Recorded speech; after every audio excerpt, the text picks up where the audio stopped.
The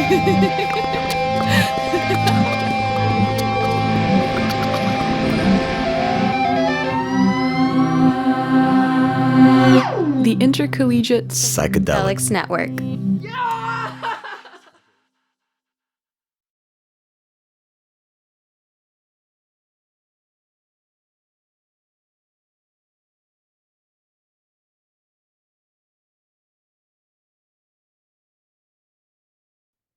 Hello, my name is Stephanie, and today I want to tell you a story about humans in Wonderland. What worlds can we envision by legalizing psychedelics? So, this talk is an invitation for all of us to reflect on why we want to live in a world where psychedelics are legal and accessible, and also to think about how does that world potentially could look like. So first, a little bit about myself and why I'm interested in psychedelics. As a woman that I come from Argentina with European and indigenous heritage, I lived a very specific context and social framework and a lot of intergenerational trauma that led me to study sociology, and I have this mission of contributing towards leaving this world in a better shape. And this is a quote by Karl Marx that is in his grave in London, that the point is to understand the world and also to change it. And I do believe that psychedelics have a lot of potential for us to achieve that. So, what I can say about my experience for psychedelics, they didn't save me, but definitely psychedelics opened a door for me for healing this trauma. So they connected me with a new way of feeling myself and the world around me. They connected me with new perspectives, with love and compassion, but also they definitely were a tool to rewrite my story and actually empower myself. And I have to say, I do know that my experience was quite privileged and I am biased by it. I know not everyone has the same experience, and I was quite lucky to have access to good quality products, access to a lot of education about how to do psychedelics with low risk, but also I had access to a support network that really helped me integrate my psychedelics experience and use them to heal and improve my life. So I say my journey was a series of fortunate events as part of many different communities. I have used psychedelics recreationally and had connections with psychonauts, but also within the context of spirituality and with coaches and breathwork teachers. And within the context of retreats as well. But also I did a lot of reading about the science of trauma because I was trying to understand what was happening to myself and how I could heal and improve to have a better life. And I do have to say that all the experiences that I had with psychedelics as part of the different communities were extremely helpful, and they all helped me heal in different ways. So, being that said, after going through my healing journey, I arrived to three main questions. What is the impact that we want psychedelics to have? What is the vision that we have as individuals, but also as a community regarding psychedelics? And what are the decisions that we can make today to achieve a common vision? So, why does it matter to reflect about these questions? Because change is happening right now, and we as individuals, but also part of a collective, as psychedelic practitioners, we do have agency, and the decisions that we make today are shaping the future. And also we need to be aware that there are many different actors in the psychedelic landscapes that do have different interests, different agendas, and also different levels of powers in terms of economy, but also reputation and political power. So the question for me is, what happens after we heal? How do we integrate psychedelics? And also, after we heal, what are the changes that happens in our decisions, in the way that we live, in our connection to nature? But ultimately, my main question is, if we can heal through psychedelics, how can actually psychedelics help us prevent trauma from happening in the first place? And to reflect about that, first, I want to make a connection between the word identity and trauma. So after that, we can think about psychedelics can play a role into that. So the way we understand the word, we produce knowledge that produce beliefs, and those beliefs are actually enable and reproduce practices that shape and justify the world we live in.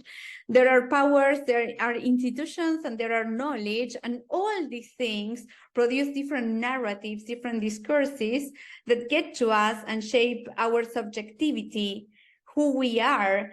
So basically, some social theories say that the body is the territory where policies are expressed and materialized. So our subjectivity is a result of a lot of narratives and personal experiences.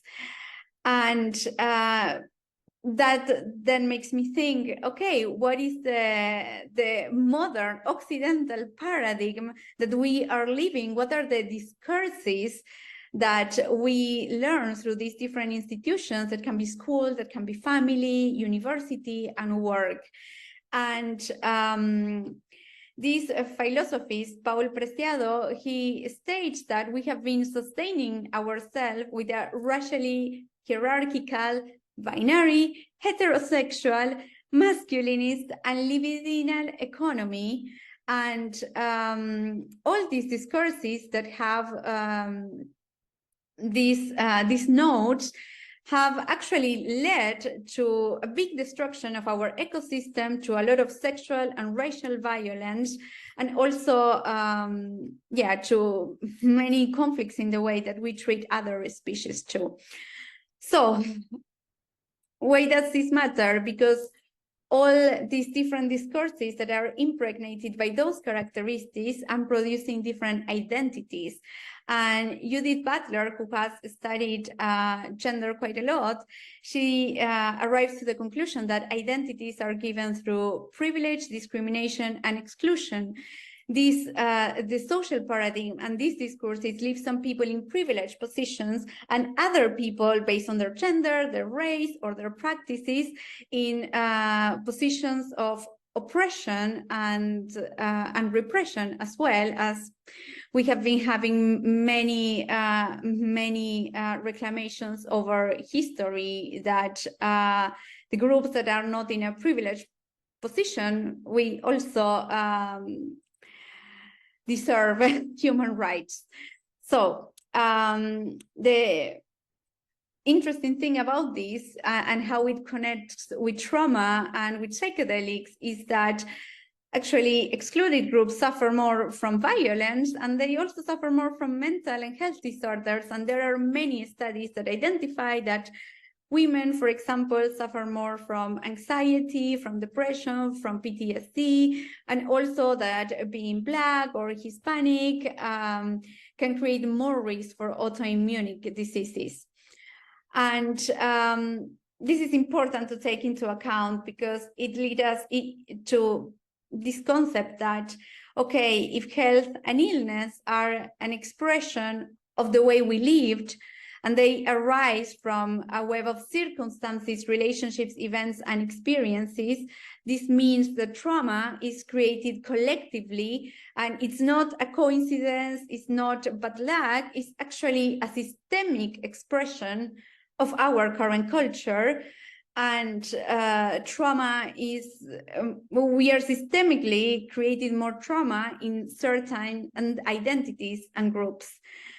So, and we also, as we are all studying trauma here, we also know that trauma shapes our beliefs about the world and how we act. And once we experience trauma, if it is not healed correctly, we end up living in fight or flight mode and reproducing the trauma. So if we were already in an oppressed position, once we experience trauma, it is even harder to get out of it. So on top of that, right now we have our medical systems that are relying more and more on medications and going more towards pills rather than therapies, which actually it is maybe it can be more efficient in terms of costs, but when it comes to heal trauma, in The Body Keeps the Score, Dr. van der Kolk really discovered through his many years of experience treating people with trauma that recovery happens better in the context of relationships, of groups. So if we also think about psychedelics, we really need to consider how important is going to be integration to make this healing actually successful. So now let's deep dive into psychedelics. How can we understand psychedelics in the context of society? So I really like this quote that if we see culture as a social architecture, there are certain substances that can serve as doors that allows us to passage between different levels of reality. Being that said, we also need to take into account that drugs are substances that also carry risk, that right now we have people dying because of drug stigmas, lack of education, and social conditions. And according to Carl Hart, there is so much relevance into the conditions in which the drug is administered to determine the outcome. So instead of thinking so much about the tool, we need to put the lens into how we are using this tool. And here on the right, I put an image about design and how actually people end up using things. We might design something to be used in a certain way, and then people grab these tools and they always find different ways to use them. And I think this is why it is so important to think about the context, the conditions, and the education that we need to give people to be able to use any tools or any drugs consciously and safely. So psychedelics are one more tool that have multiple usages. Yes, spiritual healing, trauma treatments, but also we need to take into account that, for example, the CIA did a lot of experiments with LSD to actually use LSD as a weapon. So tools can be used for good or for bad. And we need to think about the psychedelic landscape as well. We have so many actors, and now we are starting to see already what are the harms of using psychedelics as well. And for example, peyote tourism is now endangered. Peyote in Mexico and how much supply they have, and that also affects, for example, indigenous communities that has been using this substance for centuries. So we really need to be very mindful about these harm effects that we can create as a social level and to other communities. And besides that, we also need to be aware of the problems that we have for research studies and with science. And there is this great report in which the authors went through a lot of the most recent publications on psychedelics, and they identified a lot of problems in the validity of the results of the research studies. So I'm not going to go through each of them now, but I think it's very important that we reflect on that. And as psychedelic scientists, we try to avoid falling into these mistakes as well, so we can make sure that the knowledge we are producing is can reduce harm as much as possible. So psychedelics have a bright side, but they also have a shadow side. So I think it's important that we do not romanticize them. I do believe in the power of them, but also we can have really bad consequences. So we need to be really, really mindful. On the right side, we have this promise that it can be used for mental health. There are a lot of reports on how people have had life-changing and mystical experience that improve their lives.